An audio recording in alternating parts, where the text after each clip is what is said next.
Yo, what's poppin' YouTube? It's your boy Laser. I hope you have an amazing day, and today we're talking about an issue that I should have been talking about ages ago. This is something pretty important that I think a lot of people in the MC community need to hear, because over the past couple of years that I've been involved within this community, this has been a major issue that has caused people not only to lose time, money, but also get their Minecraft accounts hacked, get viruses on their computers, and just countless other problems stemming from this singular thing. That thing being sketchy random Minecraft clients. Now, of course, I'm not saying all Minecraft clients are bad. I use Lunar all the time, and back in the dark ages, I did use Badlion. But I'm talking about those really weird clients that you've never heard of before. They usually have like a super stupid name like Burrito Client, and out of nowhere, their beta video gets like 30,000 views, and then they have 5,000 members in their Discord server, and suddenly everyone's talking about this client. I guarantee that if you've been in the community long enough, you know about something that happened that was similar to this. And let me guess, the majority of those clients that blow up like this die immediately as well. On paper, just some random clients popping up don't really seem like that much of an issue, but ladies and gentlemen, there's a rabbit hole of issues that come from these hot garbage clients that were probably developed by a 12-year-old who thinks coding looks like this. Guys, am I coding? Guys, I think this is what coding looks like. I'm pretty sure I'm coding right now. I'm pretty sure I'm like coding Minecraft. You know, I'm really proud that little Timmy figured out what a keyboard was, but using sketchy clients like this actually have a lot of problems for the user that could potentially even be dangerous to your computer or your Minecraft account. So we're gonna dive into all the plethora of issues that come with installing and using what I will now be referring to as garbage clients.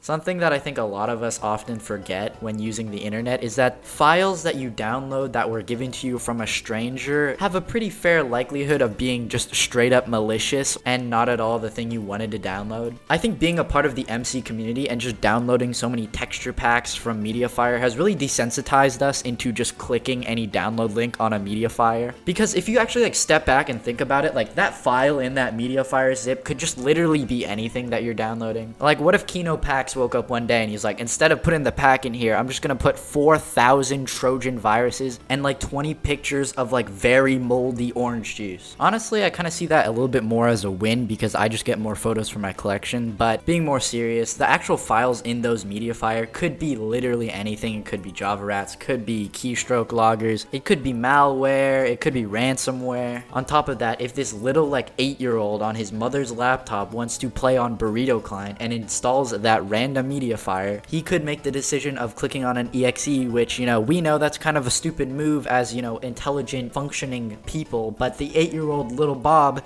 doesn't know any better, okay? Don't blame him. He's a child. So now Bob installed a load of malware onto his mother's work computer, and now her credit card info is gone. Say goodbye to that winter vacation, Margaret, because you can no longer afford it because your son put you into $10,000 of credit card debt just because he wanted to play Burrito Client in block game. But ladies and gentlemen, I hear what you're thinking. Laser, I'm a 15-year-old kid. I already know everything about the entire world, and I would never fall for such a cheap trick. Hey, listen to me, come here.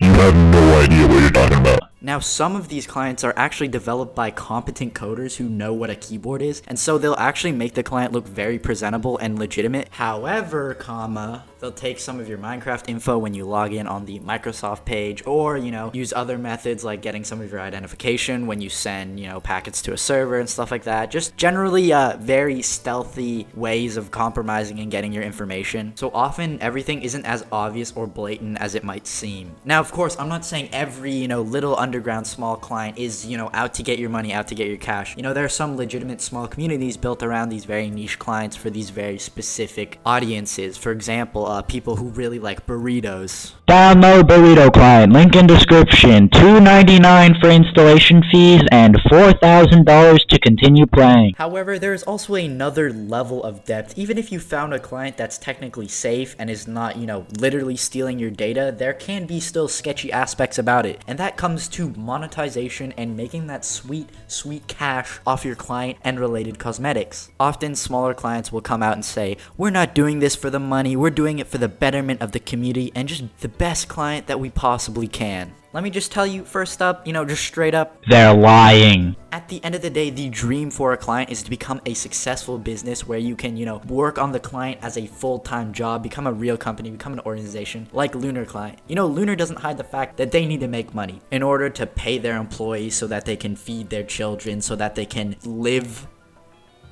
Yeah, I don't know, that seems kind of important. Regardless, if a client just says it's for the community, it's a passion project, but then proceeds to also literally sell you overpriced cosmetics, put things behind paywalls, I don't think those people behind the client are very trustworthy. When I spend $25 on the Lunar store for a pair of pixel digital wings, I know that this is an extremely dumb purchase and I literally get barely anything of value for giving $25. But one, I'm a sucker, and two, I want to support the client that I actually use. This transaction here is more like a donation than buying anything. It's kind of me just saying, keep making a good client, and I'll keep playing on your little Lunar thing. And maybe my little block guy can look a little bit cooler as I waste my teenage years playing this stupid block game. However, a lot of clients aren't as upfront as Lunar is, okay? Feather clients beta, $15 and you get this stupid little cape and access to our client. You have to pay for a Minecraft client.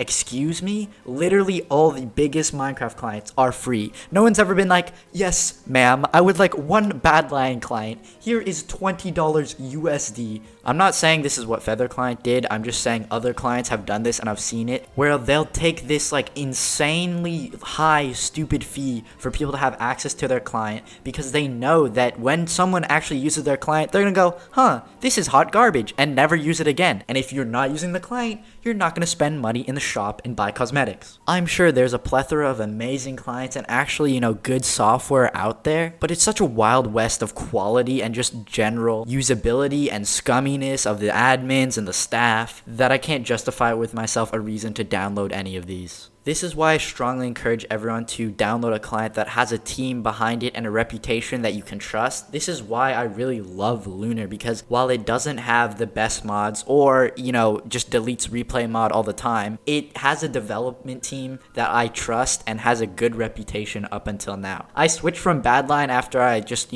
kind of found out about the entire really weird situation with their CEO type thing. And I just really wasn't comfortable with that. And also I just generally wasn't really a big fan of a lot of decisions Badlion had been making. But that actually perfectly leads me into my next point about why you shouldn't download these garbage clients, and that is longevity and sustainability. Personally, I left Badlion because I really did not like the decisions they had been making at that point. Badlion 3.0 was in open beta, or at that point it had actually released, and I realized they really don't care about actually listening to the community. It was probably one of the most unstable builds of any client that I had ever used. It legitimately crashed my computer multiple times, and this wasn't just my computer thing. This was a Badlion client issue. I had this glitch where the mod menu would just get locked on the screen and I literally couldn't do anything. I could run around in Bedwars, but I couldn't remove this ugly mod menu that would just hover in the front of my screen, completely blocking everything. Even with a full staff team, Badlion failed to keep me as a user because they failed to take into account, the actual performance of their client. But these, garbage clients are built by very small teams, maybe of a couple people max, and so often they don't really have the support structure to build or last for multiple years and be a client that you're going to want to continuously come back to. When was the last time you saw someone use Solar Client? When was the last time you saw someone use Frost Client? When was the last time you saw someone use Melon Client? I could continue listing dead clients, but you get the idea. These clients just don't have the structure to last any longer than their initial hype. Anyways, feel free to use whatever client you want, but I'm just saying, maybe keep some of the things I said in mind when choosing a client to main for MC. But I mean, to be fair, I'm not your dad, so you can just do whatever you want. I really don't care. You can get a virus, install a burrito client. Life is short, break your computer. Yeah, I'll see you in the next video. Have an amazing day, everyone. Thank you for watching. Please subscribe. I'll see you in the next one. Peace. I've been trying to get out of the picture. I heard you're mad because my pocket's getting bigger, and you can stay to the scripture.